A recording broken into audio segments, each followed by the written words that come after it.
Singapore's headline inflation rose to an 8-year high of 3.2% in October. That was on the back of rising transport and accommodation costs.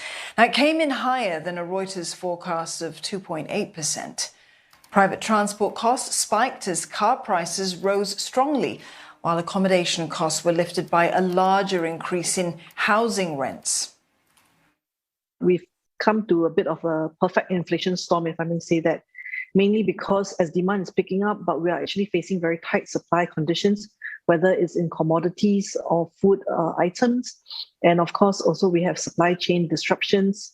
And I think going ahead, the sense is that this inflationary phenomenon is going to be more persistent rather than transitory. Core inflation, which doesn't include private transportation and accommodation, came in at 1.5%. That's the highest in 3 years. Now, this was due to more expensive non-cooked food, as well as services, which were driven by a pickup in airfares and holiday expenses. The cost of retail and other goods continue to fall, but at a slower pace. Meanwhile, electricity and gas prices rose more slowly. Authorities say that the higher prices reflect a global phenomenon and are likely to persist. And it's further raised the prospect of a tightening of monetary policy come April next year.